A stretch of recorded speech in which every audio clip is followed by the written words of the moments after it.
On a night like this with heavy rains, this is what some homeowners in one flood-ravaged county say they fear every time we face flood risks. They say they are literally trapped in their own homes and they blame TDOT for causing the problems. Now, it's the latest development in our troubled waters investigation into why people are seeing flooding now but have not in the past. Well, let's go to our chief investigative reporter, Jeremy Finley. So, Jeremy, why are they blaming TDOT? Yeah, so listen to this, y'all. So this is I want to introduce you to somebody. This is the home of May Anderson. She's 90 years old. She has lived in the same house since 1946. She says it has never flooded until TDOT revamped Highway 13 in Humphreys County. But TDOT says what these homeowners are experiencing, this kind of flooding, has more to do with climate change and how it's impacting outdated flood control systems. It isn't Mother Nature that's blamed when floodwaters trap the Gilreath family in their home. Listen. We're being flooded, thanks to the state. It all means Charles Gilreath now has to unhook a chain to even allow someone onto his driveway. This photo shows the rocks that once supported it. Now, look at how that foundation has washed away. I don't want nobody driving down in that driveway collapsing on them. Have you ever seen the water get this close? No. His neighbor, May Anderson, has lived here since 1956 and says her property never flooded until TDOT widened Highway 13 in 2008. A drain was then put in the median, dumping water into the ditch that runs in front of these homes. But the culverts aren't big enough to handle large amounts of water.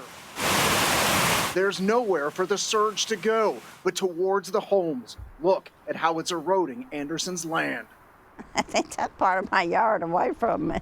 It's just more or less a constant worry when they start saying we may have flooding.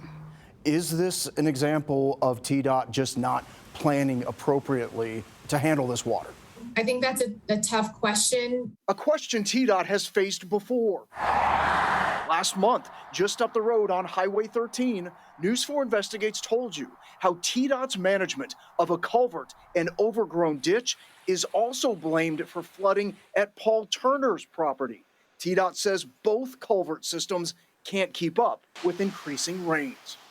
It's not like they were put there improperly to begin with. They were old and outdated. It's too much for the culverts to handle.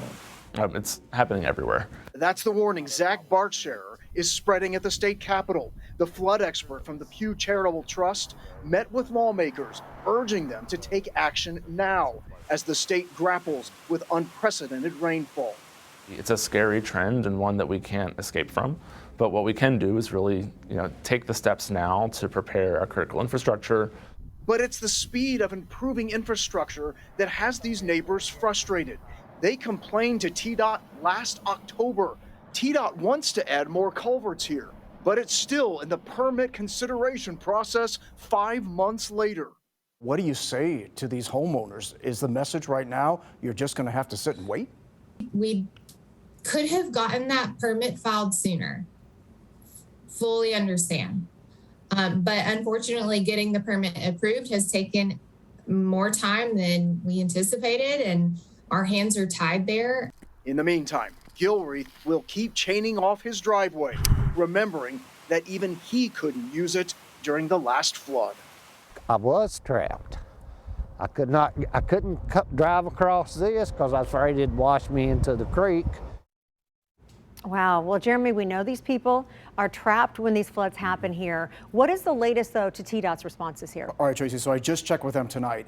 This is the flooding, of course, we just showed you in that story. TDOT says typically takes about 45 days from now for the permit to be issued to add culverts, but they're asking that one be expedited. As for that other property we told you about on Highway 13, TDOT said they did remove debris that had washed up and cleared all of it, but not all of the clogged creek, saying some of that runs on property that isn't maintained by them. Marius. Wow, Jeremy, those folks need help, and you're getting them answers. And do stay with us. In just 25 minutes, News 4 Investigates continues our troubled waters investigations.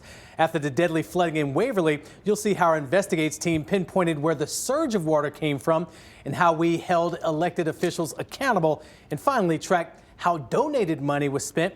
That's on News 4 at 6:30.